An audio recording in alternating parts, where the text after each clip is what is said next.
Sir నిన్న జగన్మోహన్ రెడ్డి గారు పల్నాడు పర్యటన తర్వాత ప్రెస్ మీట్లో మాట్లాడుతూ మళ్ళీ మా ప్రభుత్వం అధికారంలోకి వస్తుంది ఎవరిని వదిలిపెట్టనంటూ కూడా వ్యాఖ్యలు చేస్తారు. వ్యాఖ్యలు ఎలా జరుగుతుంది? నిన్న జగన్మోహన్ రెడ్డి గారు పల్నాడు వెళ్తుంటే ట్రాఫిక్ మొత్తము జామ్ అయిపోయిందయ్యా. ట్రాఫిక్ అంటూ జామ్ అయిపోయి ప్రజలు అసలు రోడ్ల మీద జగన్మోహన్ రెడ్డి గారు వచ్చారు, ఆయన చూడాలి, ఆయన ఏమి వాగ్దానాలు చేస్తాడు, ఏం మాట్లాడతాడు, ఆయన మాటలు వినాలి. ఒక్కొక్కరైతే జగన్మోహన్ రెడ్డి గారిని తాకితే నాకు అదృష్టం, నాకు ఇంతకంటే అదృష్టం లేదు నాకు అని ఆయన చేయి తాకి ఆ అదృష్టాన్ని పొందినటువంటి వాళ్ళు కూడా ఉన్నారు.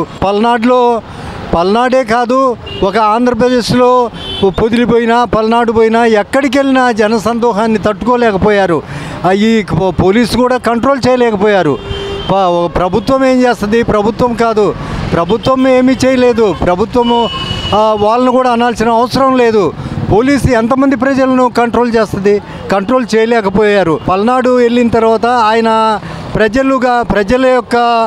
ప్రజల యొక్క ఆలోచనలు జగన్మోహన్ రెడ్డి గారు చూశాడు. ఏమిటంటే రేపు ఎలక్షన్లలో ఏకదాటిగా ఒకే వర్గమని ఒకే వైఎస్ఆర్సీపీకే పడతాయి అన్నట్లుగా జన సందోహాన్ని తట్టుకోలేనంత పరిస్థితి మన కళ్ళారా చూసాము. పోలీసులు వారు కూడా ఆంక్షలు పెట్టడం జరిగింది, 100 మంది వరకే పర్మిషన్ ఇవ్వడం జరిగింది. అలాంటిది వేల మంది రావడం జరిగింది. ఎలా చూస్తారు? పోలీసు వారు ప్రభుత్వము మమేకమయ్యి వాళ్ళు ఆంక్షలు పెట్టి జగన్మోహన్ రెడ్డి పర్యటనను అడ్డుకోవాలని చూశారు. ఈ అడ్డుకోవటము సాధ్యమయ్యేటువంటి పని కాదు. ప్రజా సందోహానికి ఎవరు ఆపగలరు? ఎవరు ఆపట్లేదు. రోడ్లు పట్టట్లేదు, కార్లు వెళ్ళట్లేదు. ఆయన 8 గంటల వరకు ప్రయాణం సాగుతూనే ఉంది. ప్రజలు అడ్డుపడిపోతున్నారు.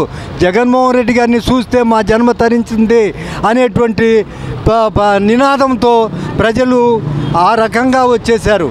పల్నాడు మొత్తము కూడా ఈ రోజైనా సరే ఆయన జగన్మోహన్ రెడ్డి గారిని పైకెత్తి ఆయనకు సలాములు చేయడానికి రెడీగా ఉన్నారని తెలియపరుచుకుంటున్నాను. ఈసారి వచ్చేది మా ప్రభుత్వం ఒక్కరిని వదిలిపెట్టడం అనేది చాలా పొరపాటు. ఏ పార్టీ అని కానివ్వండి, టీడీపీ కానివ్వండి, వైసీపీ కానివ్వండి, జనసేన కానీ ఏదేమైనా ఆ ఓట్స్ రావడం అనేది చాలా పొరపాటు. అది ఆ మాట అనకూడదు. అయినా ప్రజల్ని హెచ్చరించడం అంతకు తప్పేం లేదు. అసలు వాస్తవంగా మన పరిపాలన విధానం బాగుందనో ప్రజల్లో పోవాల్సిన అవసరం లేదు. మంచి అయితే మంచి ఓటు, చెడ్డ అయితే ఓటు వేయరు. ప్రజలు తిరిగినంత మాత్రాన చంద్రబాబు నాయుడు కానివ్వండి, మన జగన్మోహన్ రెడ్డి గారు కానివ్వండి, అది ప్రజలు కొంచెం తెలుగు వాళ్ళు మంచి చెడు ఆలోచించేవాళ్ళే. కానీ మనం మంచి చేసినప్పుడు ఇంట్లో కూర్చున్నా గెలుస్తాం. మరి మా ప్రభుత్వ అధికారంలోకి వస్తే జగన్ 2.0 చూపిస్తానని చెప్పేసి కూడా వ్యాఖ్యలు చేస్తారు. అది పొరపాటు అండి. అది ముందుగా ఒకవేళ మనసులో పెట్టుకోవాలి. కానీ ఉంటే ముందుగా హెచ్చరించడం అనేది సరే, హెచ్చరించినా తప్పులు ఉండాలి కదా. ఏది లేకుండా ఎక్కడన్నా పట్టుకొచ్చి లోపల వేస్తాం. నేను పార్టీ ఫీలింగ్తో మాట్లాడుతున్నా, ఆ ఓటు సైడ్ వదలకూడదు, మాట్లాడదు.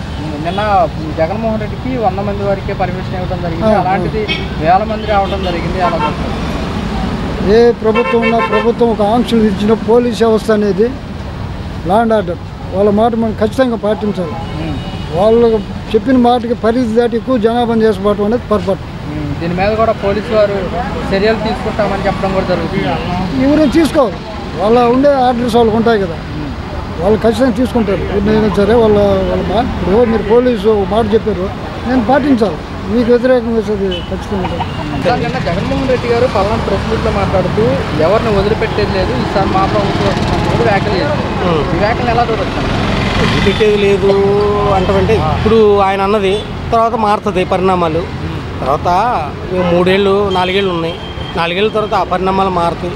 ఈ పరిపాలన ఇవన్నీ చేసుకునేసరికి ఎవరు ఆ టైంలో బాగుంటారు, ఎవరు ఆ టైంలో బాగోరు, అవకాశం ఎవరికి ఉంటుందో వాళ్ళు. అందుకని వదిలిపెట్టేది లేదు ఇయ్యేనండి, అది కరెక్ట్ విషయం కాదు.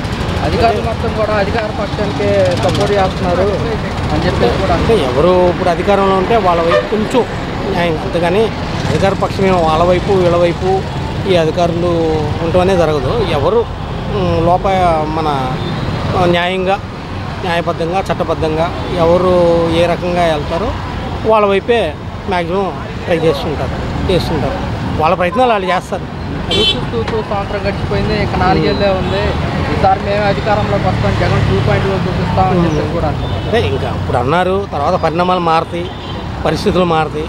ఇప్పుడు ఆయన కూడా పబ్లిక్కి వచ్చి చక్కగా సర్వీస్ చేసుకోవాలి. ఎవరైనా పబ్లిక్ సర్వీస్ చేయడానికే కదా వచ్చేది, అందుకని ఈ కక్ష సాధింపులు ఇవి చేయడానికి కాదు. పబ్లిక్ సర్వీస్ ఏంటంటే ఒక పబ్లిక్కి ఒక అడ్రస్ అనమాట, అడ్రస్సింగ్కి ఉంటారు గవర్నమెంట్, అంతేకాని ఒకళ్ళకొకళ్ళు కాళ్ళు వీళ్ళు చేసుకోవడం అనేది అది కరెక్ట్ కాదు. నిన్న జగన్మోహన్ రెడ్డికి పర్మిషన్ ఇవ్వనప్పుడు కూడా వెళ్ళడం జరిగింది, వేల మంది జనాలు రావడం జరిగింది. అది మామూలుగా వస్తుంది. జగన్మోహన్ రెడ్డి గారు అంటే ఆల్రెడీ మాజీ సీఎం గారు, మరి ఆయన వస్తుంటే పబ్లిక్ వస్తుంటారు. ఇప్పుడు ఉన్న పరిస్థితులు ఏంటంటే ఇటువైపు ఒక సంవత్సరం అయింది, వాళ్ళ కార్యకర్తలు వాళ్ళు ఉంటారు, ఇటు వీళ్ళ కార్యకర్తలు ఉంటారు. అది జనరల్గా ఎవరు వచ్చినా కూడా మ్యాక్సిమం ఆయన అందులో పాత మాజీ సీఎం కదండి, మాజీ సీఎంకి ఆయనకి ఫేస్ వాల్యూ అవన్నీ ఉన్నాయి, వస్తుంటారు, జరుగుతుంటుంది. ఎందుకని అంటారు పార్టీ ఓడిపోయినా కానీ అంతమంది జనం రావడానికి? జనం పార్టీ ఓడిపోయినా కూడా లోపల మనసులో కొన్ని ఇదివరకు పథకాలు తీసుకుని ఉంటాయి, తర్వాత ఇదివరకు చేసిన సంక్షేమ పథకాలు ఈ కొంత ప్రభుత్వానికి అందరూ నచ్చాలని లేదు, అలాగని అందరూ తిరిగా ఉండాలి. ఆయనకి కొంతమంది నచ్చిన వాళ్ళు ఇవన్నీ వస్తుంటారు, అవన్నీ జనరల్గా జరిగేది సహజమే. పల్నాడు పర్యటన ప్రెస్ మీట్ తర్వాత ప్రెస్ మీట్లో మాట్లాడుతూ సార్ మా ప్రభుత్వం వస్తుంది, కళ్ళ కనమను కళ్ళ మట్టికి పగటి కళ్ళ కూడా కనమను వస్తుంది కలమని నాన్న ఎట్ట వస్తుంది, ఏ రకంగా వస్తుంది? మరి నిన్న జనం అంతమంది వచ్చారు, అట్టాగా వస్తారు జనం వస్తారు. నిన్న ఆంక్షలు పెట్టినాను సార్, ఏంటంటారా జనం? ఏం లేదు, నువ్వు రేపు జనం అట్టాగా వస్తారు. పవన్ కళ్యాణ్కి చిరంజీవికి ఫస్ట్ ఇట్లా జనం ఊరికి రాలేదా, వాళ్ళు గెలిచారా? ఇదే అంతే. ఈసారి ఎవరిని వదిలిపెట్టమో, ఏ అధికారిని వదిలిపెట్టమో కూడా అంటున్నారు కదా. ఏ అయినా సరే నాన్న, నువ్వు మళ్ళీ వచ్చేది మట్టికి ముసలోడే. ఈసారి వాళ్ళకి డిపాజిట్లు కూడా రావంటున్నారు కదా. అదే చూడమను, పగటి కళ్ళకి అనమాను ఎట్లా వస్తుందో చూద్దాం. ఈసారి 2.1 చూపిస్తానే, ఏ పాయింట్ చూపిస్తాడో చూపిమను. తల్లిని కన్నా తల్లిని ఎక్కడ ఉందో వాళ్ళకి తెలవదు, కన్నా చెల్లెలు ఇంగిలి పాలు తాగి పెరిగిన చెల్లెల్ని ఎక్కడ ఉందో తెలియదు. వాళ్ళు ఏరు చేసేది మమ్మల్ని చూస్తాడా? ఏమయ్యా నువ్వు చెబుతున్నావు నువ్వు? మా తల్లిదండ్రులు మాకు ఉంది 40 సెంటు 50 సెంటు ఎకరం ఉంటే మా తల్లిదండ్రుని కళ్ళల్లో పెట్టి చూసావు. 4 అన్నదమ్ములు నెల ఇడిచిన అడుగు కనుక్కో, ఇంకోరికి నువ్వు వచ్చి కుట్టమాయని కొండ చూసావు. ఇప్పుడు తల్లి ఆడ ఉందో కూడా నువ్వు ఇది ఎలా కొండ చేస్తున్నావా?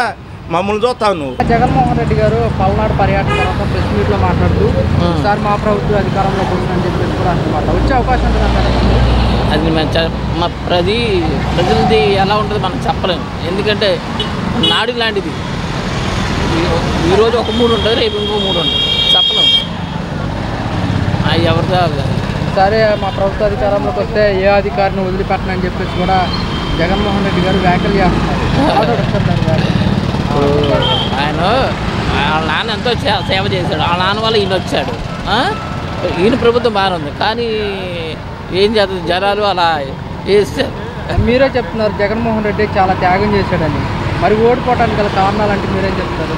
కారణాలు కొన్ని ఉన్నాయి, కొన్ని తెలిసి తప్పులు చేస్తాడు. కుర్ర వయసు కదా, తెలిసి కొన్ని తప్పులు చేస్తారు. కానీ పెద్దవాళ్ళు నిర్ణయం తీసుకోవాలి, అన్నీ తనకు నచ్చిందే చేశాడు. రాజశేఖర రెడ్డి గారికి అనుభవం ఉంది, దానివల్ల ఇప్పుడు రాజశేఖర రెడ్డి బుర్రను చంద్రబాబు నాయుడు బుర్ర ఒకటే. ఎందుకంటే వాళ్ళ అనుభవం కలవాళ్ళు, వాళ్ళు రాజకీయ శాస్త్రం చదివిన వాళ్ళు, ప్రజల నాడి తెలుసు, ప్రజలకు ఏది ఉపయోగపడుతుంది అని వాళ్ళకి తెలుసు.